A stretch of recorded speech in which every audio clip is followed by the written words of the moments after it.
UPSC क्या होता है ना कि यूपीएससी में जो क्वेश्चन आते हैं वो नॉर्मली आपको इजी दिखाई देंगे and you will go for it. Definitely जब आप एग्जाम में होगे तो आपको लगेगा कि हाँ ये तो हमने कई एक बार पढ़ा है, मैं इस क्वेश्चन को कैसे छोड़ सकता हूँ।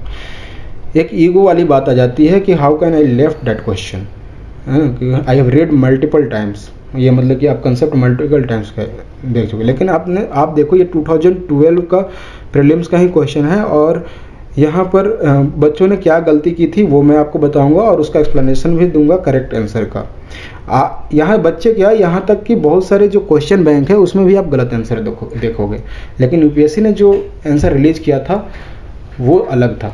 इसीलिए जो बाकी जो बुक बैंक की जो मैं ये क्वेश्चन बैंक की जो बात कर रहा हूँ उन्होंने आंसर गलत क्यों दिया था इसके बारे में हम डिस्कस करेंगे। देखते हैं क्वेश्चन क्या है। क्वेश्चन था कि normally the temperature decreases with the increase in the height from the earth surface because, ठीक। आप जानते हो ये हम एक्चुअली हीट बजट वाले भी चैप्टर में यानी हीट बजट वाले भी लेक्चर में देखेंगे कि जैसे जैसे हम लोग ऊपर की ओर जाते हैं एटमॉस्फेयर में, यानी कि जो भी मतलब कि अर्थ के से ऊपर की ओर जाते हैं, हाइट पर जाते हैं, तो उसका क्या होता है, टेम्परेचर डिक्रीज होता है, ठीक। ये अभी आपको मैंने जो लेयरिंग ऑफ एटमॉस्फेयर में नेक्स्ट जो समझाने जा रहा हूँ उसमें ट्रोपोस्फेयर में आप देखोगे वो जनरली डिक्रीज होता है। अब इसने बोला कि उसका रीजन क्या है। मैंने आपको लेक्चर के स्टार्टिंग में ही बताया कि एनसीईआरटी में लिखा हुआ है कि with the increase in height temperature decreases, लेकिन वाई ये नहीं लिखा हुआ है, वो सीधे लिखा कि that is due to the normal lapse rate. लेकिन यहाँ पर देखो नेचर क्या है, बिकॉज पर गया है, वाई पर गया है, जो कि एनसीईआरटी में मेंशन नहीं है एंड बहुत सारे स्टैंडर्ड बुक में भी मेंशन नहीं है। So keep watching Maitreya education hub, आपको यहाँ पे रीजन के साथ और करेक्ट एक्सप्लेनेशन आपको देखने को मिलेगा यहाँ पे। तो जो पहला ऑप्शन है the atmosphere can be heated upward only from the earth surface, ठीक है। क्या मतलब कि जो एटमॉस्फेयर जो है वो सिर्फ और सिर्फ अर्थ सरफेस के द्वारा ही हीट किया जा सकता है, गर्म हो सकता है, ये पहला ऑप्शन है। सेकेंड ऑप्शन है there is more moisture in the upper atmosphere, ठीक है। थर्ड जो ऑप्शन है, इसका मतलब सेकेंड ऑप्शन कहने का मतलब क्या हुआ कि अपर एटमॉस्फेयर में क्या मॉइस्चर यानी वाटर वेपर क्या ज़्यादा है। थर्ड ऑप्शन है the air is less dense in the upper atmosphere, कि जैसे हम ऊपर मतलब कि एटमॉस्फेयर में ऊपर की ओर जाते हैं तो क्या एयर कम डेंस है, उसके कारण टेम्परेचर ऐसा हो मतलब कि डिक्रीज हो रहा है। आपको क्या लगता है, आप या तो कमेंट बॉक्स में बता सकते हो, मैं तो ऐसे अभी बताने वाला हूँ, लेकिन अपने मन में कैलकुलेट करके रख सकते हो और फिर उसको मैच करके देखना, मैं जो एक्सप्लेनेशन दूंगा कि क्या आपने सही सोचा था कि गलत सोचा था। देखो मोस्ट ऑफ द आंसर जो आप मतलब क्वेश्चन बैंक में देखोगे, क्वेश्चन बैंक में जो आंसर दिया हुआ है वो है सी 1 और 3, लेकिन ये जो आंसर है ये गलत आंसर है। यूपीएससी ने जो आंसर दिया वो था ओनली 1 इज करेक्ट। आप बोलोगे, आप मेरे से डिबेट कर सकते हो कि एयर जैसे जैसे हम लोग हाइट पर जाते हैं एटमॉस्फेयर के, ऑब्वियस सी बात है कि यार वो मॉलिक्यूल्स ना, एयर के मॉलिक्यूल्स दूर दूर होते जाते हैं, लेस डेंस होते जाता है एयर। जब लेस डेंस होगा तो ये जो रेट ऑफ जो कॉलिजन है दो पार्टिकुलर मॉलिक्यूल्स के बीच में वो कम हो जाएगा, और जब वो कम होगा कॉलिजन का जो रेट कम होगा तो टेम्परेचर ऑटोमेटिकली डिक्रीज होगा, क्योंकि कॉलिजन से ही तो टेम्परेचर बढ़ता है। लेकिन यूपीएससी ने इसको सही ऑप्शन नहीं माना था। क्यों नहीं माना था, तो आप देखो फिर से क्वेश्चन को पढ़ो, फिर से फोकस करो।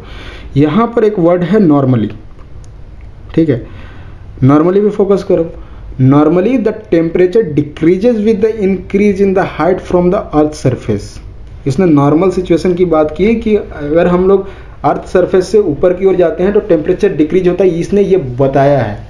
यानी कि जब ये बता रहा है नॉर्मली ऐसी चीज़ें, ये चीज़, तो अगर कोई, अभी मैं आगे भी बताऊंगा वो लेयरिंग, अगर किसी ने ये लेयरिंग पढ़ रखा है ट्रोपोस्फेयर ये सब की बात, तो यहाँ पर ये किसकी बात कर रहा है, कौन सी लेयर की बात कर रहा है, वो पार्टिकुलरली ट्रोपोस्फेयर की बात कर रहा है, ठीक है। क्योंकि हमने देखा है कि स्ट्रेटोस्फेयर में जैसे हम लोग जाते हैं वहाँ पर टेम्परेचर इंक्रीज होता है, लेकिन यहाँ पर तो इसने स्टेटमेंट ही दे दिया है ना कि टेम्परेचर डिक्रीजेज, नॉर्मली बोला है, तो यानी this is talking about particularly troposphere, okay. अब देखो ट्रोपोस्फेयर में मॉलिक्यूल्स जो हैं एयर के मॉलिक्यूल्स उतनी हाइट पर उतने ज़्यादा डिस्टेंस पे नहीं जा पाते हैं, है ना, क्योंकि वहाँ तक तो ग्रेविटी काम करती है, वो अट्रैक्टेड की वह डेंस होता है एयर, तो इसके कारण लेस डेंस कैसे हो जाएगा, इसलिए ये ऑप्शन जो है वो गलत था। अगर ये मीजोस्फीयर की बात करता तो वहाँ के लिए ऑप्शन सही था, लेकिन the key word was the normally और temperature decreases with the increase in the height from the earth surface, यानी ये ट्रोपोस्फेयर की बात करें, ट्रोपोस्फेयर में एयर जो है लेस डेंस नहीं होता। So the option A is correct. Option 2 क्यों रॉन्ग था? There is more moisture in the upper atmosphere. अभी मैंने आपको बताया वाटर वेपर में कि 90% ऑफ जो मॉइस्चर है वो 5 किलोमीटर के एरिया के अंदर ही रह जाता है, हाइट में मतलब कि 5 किलोमीटर हाइट पे ही रह जाता है, उसके ऊपर नहीं जाता। तो अपर एटमॉस्फेयर में कैसे ज़्यादा होगा मॉइस्चर, तो ये गलत था। The atmosphere can be heated upward only from the earth surface. यहाँ पे ओनली वर्ड पे ध्यान देने वाली बात है, लोग इसको ना एक्सट्रीम वर्ड्स मतलब कि स्टेटमेंट सोच के गलत कर देते हैं, सोचते हैं कि ये स्टेटमेंट ही गलत है। लेकिन मैं आपको बता दूं कि जो अभी मैंने आपको बताया था कि जो सनरेज आ रही है उसके लिए जो एटमॉस्फेयर है वो एक ट्रांसपेरेंट की तरह बिहेव कर रहा है। अभी मैंने आपको बताया था कि कार्बन डाइऑक्साइड कैसे ट्रांसपेरेंट है उसके लिए, लेकिन जब टेरेस्ट्रियल रेडिएशन है यानी अर्थ से जब वापस लौट रहा है तो उसके लिए वो लेस ट्रांसपेरेंट हो जाता है। तो जब लेस ट्रांसपेरेंट हो जाता है तो कुछ किरणें वो फंस के रह जाती हैं, ट्रैप हो जाती हैं, उसी से ये मतलब कि एटमॉस्फेयर हीटअप होता है। ठीक है, अगर कुछ अमाउंट अगर होता होगा वो नेग्लिजिबल अमाउंट है, उसको हम लोग कंसिडर नहीं करते हैं, तो यहाँ पर ये ओनली देना ये सही था। So that's why option A is correct.